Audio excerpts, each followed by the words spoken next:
अस्सलाम वालेकुम दोस्तों, आप देख रहे हैं ऑडियो कुतुब खाना। प्लीज इस चैनल को सब्सक्राइब करें और बेल आइकॉन पर प्रेस करें, शुक्रिया।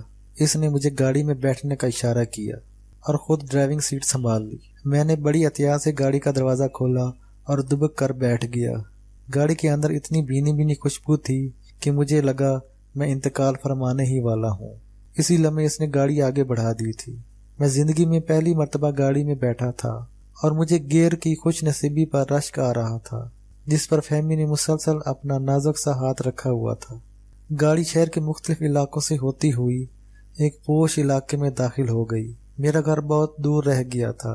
मैं हैरत से, खौफ से चुप बैठा था और सांस भी इंतहाई आहिस्ता ले रहा था, मुबादा गाड़ी आलूदा न हो जाए।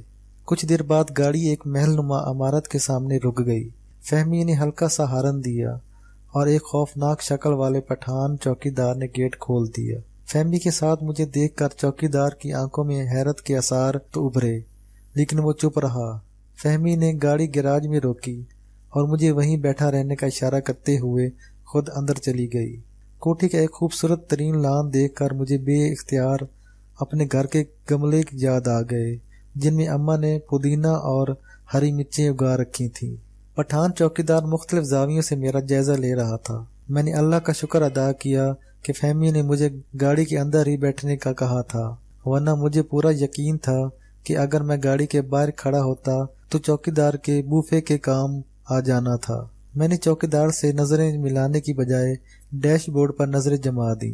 कुछ लम्हे यूं ही गुजरे, फिर अचानक शीशे पर खटखट हुई। मैंने चौंक कर देखा तो लर्ज गया। चौकीदार मुझे बाहर आने का इशारा कर रहा था। मैंने सहम कर नफी में गर्दन हिला दी। इसने फिर मुझे बाहर आने का इशारा किया। मैंने तेजी से नहीं में गर्दन हिला दी। वो शीशे के करीब मुंह करके चिल्लाया, ख्वाजा बाहर आओ। मैंने रो देने वाली आवाज में कहा, हरगिज नहीं, मैं ऐसा नहीं हूँ। वो कुछ नहीं समझा और दोबारा शीशे के करीब होकर चिल्लाया, वो उधर देखो, मैडम तुमको बुलाता है।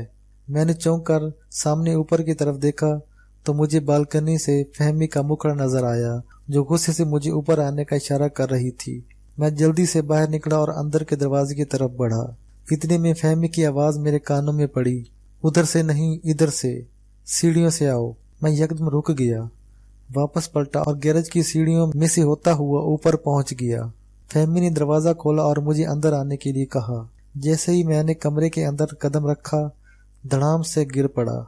बड़ी मुश्किल से उठा तो मालूम हुआ कि कमरे में इतना दबीज कलीन बिछा हुआ है कि पैर जमा कर चलना बड़ा मुश्किल है।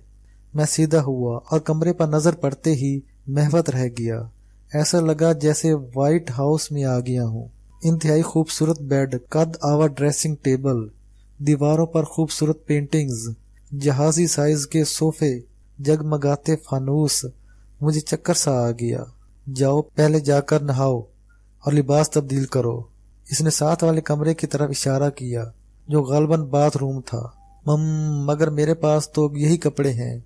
मैं हल्काया, तुम्हारे नए कपड़े बाथरूम में मौजूद हैं। इसने मुंह बनाकर कहा और सोफे पर बैठकर रिसाला पढ़ने लगी। मैंने झिझकते हुए बाथरूम का दरवाजा खोला और अंदर दाखिल हो गया। ठीक 2 मिनट बाद मैं बाहर आ गया। फहमी मुझे देखकर चौंक गई। क्या बात है, नहाई क्यों नहीं? नहाता कैसे? पहले बाथरूम तो दिखाओ कहाँ है। गधे, यही तो बाथरूम है जिसमें तुम गए थे। ये बाथरूम है? मैं परेशान हो गया। हमारा तो पूरा घर इतना बड़ा नहीं था। मैं खसियाना होकर दोबारा अंदर घुस गया। शावर खोलते ही मुझे यूं लगा जैसे मैं जन्नत में आ गया हूँ। बाथरूम में अजीब अजीब खुशबुओं वाले कीमती साबन और शैम्पू पड़े हुए थे। मैंने एक साबन मुंतखब किया और इसी लम्हे मुझे अपने घर का साबन याद आ गया। अब्बा ने ईंट के एक टुकड़े पर लक्स लिखवा रखा था और वही टुकड़ा बचपन से बतौर साबन हमारे यहाँ इस्तेमाल होता आ रहा था। आज पहली मर्तबा इम्पोर्टेड साबन लगाने का मौका मिला तो मैंने जी भर के साबन इस्तेमाल किया। ताज़ा पानी से नहाकर मुझे यूं लगा जैसे मेरा वजन 10 किलो कम हो गया है। नहाने के बाद मैंने साबन का जायजा लिया तो घबरा गया। सफेद रंग का खूबसूरत साबन काला कोला बन चुका था। मैंने साबन को भी अच्छी तरह से नहलाया और फिर मुलायम तौलिए से अपना बदन खुश करते हुए साथ वाली अलमारी को खोला। मेरी आंखें फैल गईं। सामने 2 पीस कोट पैंट हैंगर में लटक रहा था। मैंने तो आज तक कभी कोट पैंट नहीं पहना था। मुझे तो ये भी नहीं पता था कि कोट नीचे से पहनते हैं या ऊपर से। पहले तो सोचा कि फहमी से इसका तरीका इस्तेमाल पूछ लूं, फिर मर्दानगी ने जोश मारा। मैंने बिस्मिल्लाह पढ़कर डरते डरते कोट पैंट पहनकर बाहर आ गया। फहमी बदस्तूर रिसाला पढ़ रही थी। बाथरूम का दरवाजा बंद होने की आवाज सुनकर इसने चौंक कर मेरी तरफ देखा और कुछ देर देखती ही रह गई। फिर सर झटक कर बोली, जाओ वो बूट पहनो और जल्दी से तैयार हो जाओ, डैडी तुमसे मिलना चाहते हैं। मेरे होश उड़ गए। डैडी? कौन डैडी? मेरे डैडी तुमसे मिलना चाहते हैं। तुम इनसे मेरे शौहर की हैसियत से मिलोगे और इनको बिल्कुल भी नहीं बताना कि तुम असल में क्या हो। मेरी टांगें कांपना शुरू हो गईं। मम, मुझसे ड्रामा नहीं होगा मम, मैं तो कुछ बोल भी नहीं सकूंगा। मैंने हाथ बांधे। डोंट वरी, मैं सब संभाल लूंगी, बस जो कह रही हूँ वैसे ही करो। इतने में नीचे से आवाज आई, फहमी बेटे, आई एम जोकिंग, मैं इंतजार कर रहा हूँ। कहाँ है मेरा दामाद? या तो इसने अंग्रेजी गलत बोली थी या फिर उर्दू का जुमला गलत था। आ रही हूँ डैडी, बस शाहरुख जरा तैयार हो रहे हैं, इसने कहा और मुझे लगा जैसे मेरी टेंट पर किसी ने नियोला बिठा दिया हो। वो उल्लू की पट्टी मुझे शाहरुख बनाकर पेश कर रही थी। मैंने तेजी से आईने में अपना जायजा लिया कि शायद नहाने के बाद मेरी शक्ल शाहरुख जैसी हो गई हो, लेकिन पूरी तसल्ली से अपना जायजा लेने के बाद भी मुझे अपने आप में शाहों वाली कोई बात नजर नहीं आई। मैं शाहरुख तो नहीं लग रहा था, ताहम किसी शाह को अगर मेरी इस गुस्ताखी का पता चल जाता तो इसने जरूर मेरी तरफ रुख कर लेना था। बास्टर्ड, जल्दी करो। फहमी ने दांत पीसे और मैं खुशी से निहाल हो गया। मुझे बास्टर्ड का मतलब तो नहीं मालूम था, लेकिन एक अंदाजा था कि गालिबन ये किसी बहुत प्यारे इंसान को कहते हैं। मैंने तैयार क्या होना था, मेरा तो सार ही ऐसा था जहां कंघी से ज्यादा मुझे टाकी की जरूरत पेश आती थी। सो मैंने बूट पहने और धड़कते दिल के साथ खड़ा हो गया। फहमी ने मेरे हाथ में अपना हाथ दे दिया। यकदम मेरे अंदर 440 वोल्ट का करंट दौड़ गया और मैं कांपने लगा। उल्लू के पट्टे, कांप क्यों रहे हो? फहमी गरजी। कुछ नहीं। मैंने खुद को कंट्रोल करने की कोशिश की और मजीद कांपने लगा। वो मुझे लिए घर के अंदरूनी हिस्से की तरफ सीढ़ियां उतरने लगी। जैसे ही हम सीढ़ियां खत्म हुई, सामने का मंजर देखकर मेरा ऊपर का सांस ऊपर और नीचे का सांस नीचे रह गया और मुझे लगा जैसे मैं अभी बेहोश हो जाऊंगा। मेरे सामने एक अजीब व गरीब चीज खड़ी थी जिसकी शक्ल बिल्कुल इंसानों जैसी थी। इसके हाथ में सिगार था और वो गौर से मेरी तरफ देखते हुए लंबे लंबे कश लगा रहा था। इसके सर के बाल कानों तक बड़े हुए थे, कद छोटा, मूंछों की जगह सुरमे की लकीर और रंग काला स्याह। यकीनन ये शख्स झूठा कुरान उठाता रहा है। मैंने इसका इतना काला रंग देखकर सोचा। वो पूरी महवियत से ऊपर से नीचे तक मेरा जायजा ले रहा था। मैं भी इसे गौर से देखना चाहता था, लेकिन मुझे लग रहा था अगर मैंने ऐसा किया तो ऐन मुमकिन है कि मेरी बिनाई मुतासिर हो जाए। मुझे लग रहा था कि मैंने इसे कहीं देखा है और फिर अचानक मुझे याद आ गया कि ऐसी एक शक्ल मैंने पिछले दिनों अखबार में देखी थी, जिसके नीचे लिखा था वो जगह जहां बम धमाका हुआ। मुझे पूरा यकीन था कि मैं फहमी जैसी खूबसूरत लड़की और इस आदमी जैसा खौफसूरत इंसान जिंदगी में पहली और आखिरी बार देख रहा हूँ। ये मेरे डैडी हैं। फहमी ने धमाका किया और मेरे रह सहज हवास भी जाते रहे। और डैडी, ये है आपके दामाद, इसने मेरा तारफ कराया। डैडी ने मेरी टेंट की तरफ देखा और बोला, ये दामाद है या दिमाग? बेइज्जती के एहसास से मेरा दिल खुश हो गया। कोई अमीर किसी गरीब को घर बुलाकर जुगते मारे तो ईमान से बड़ा मजा आता है। मुझे यकीन हो गया कि मेरी बाकायदा बेइज्जती शुरू होने वाली है। चलो इसी बहाने गैरत भी मर जाएगी, मैंने दिल को तसल्ली दी। वो कुछ देर मेरी तरफ मुंह करके धुआं फेंकता रहा, फिर यकदम एक खौफनाक कहका लगाकर बोला, तो तुम हो मेरे दामाद, मुझसे मिलो, मेरा नाम है सेठ खूबसूरत। मुझे एक चक्कर सा आया, ताहम फहमी ने इतने जोर से चुटकी काटी कि मैं फौरन ठीक हो गया। What is your age? क्या नाम है तुम्हारा? सेठ ने गुलाबी अंग्रेजी बोली।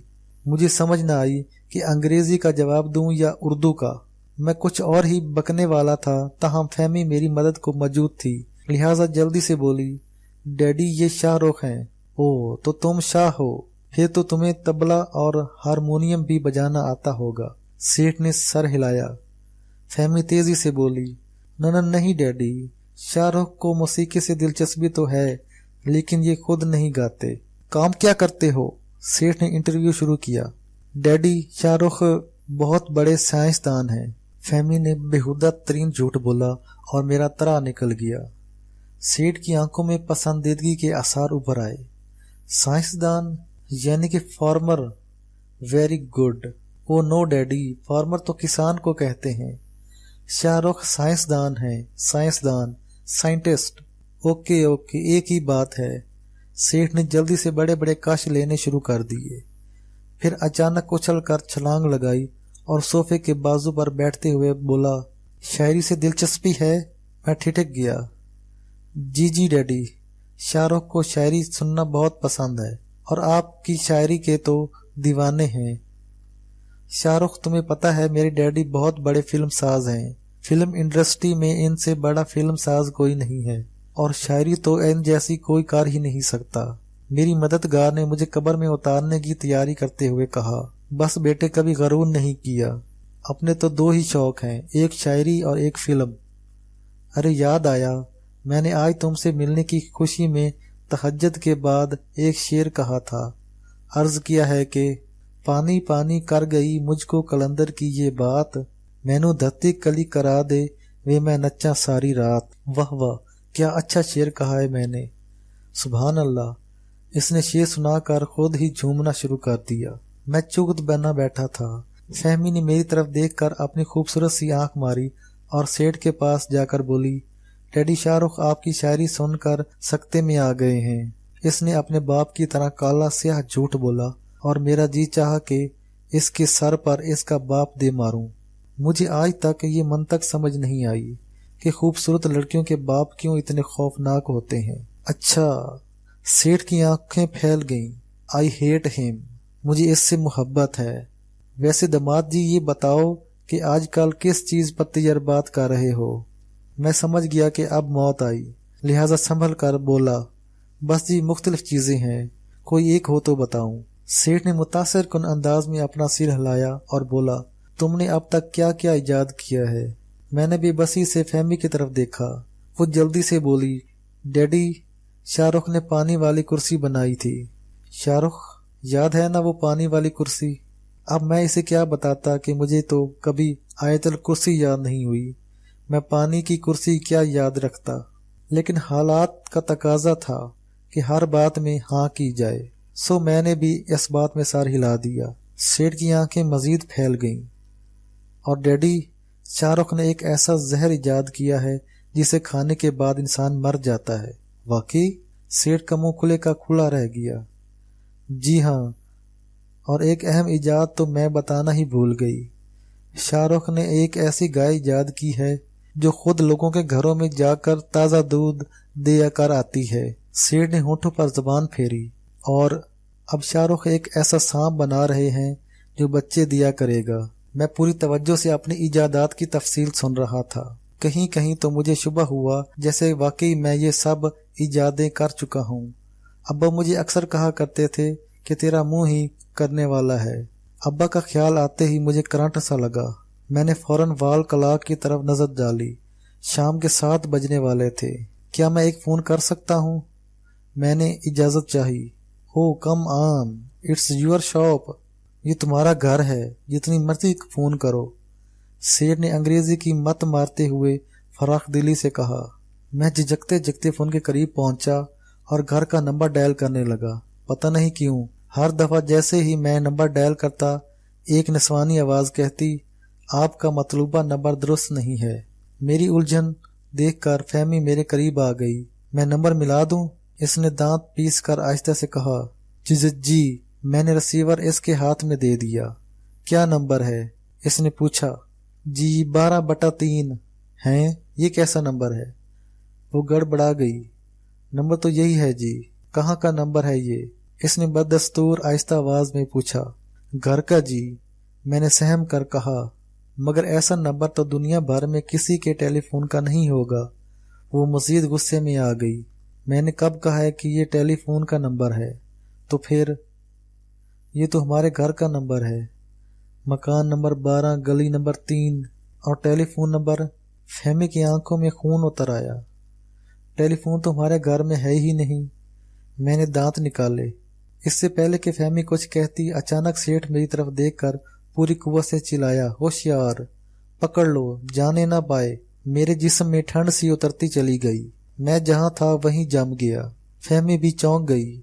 मैं समझ गया कि सेठ ने मुझे पहचान लिया है।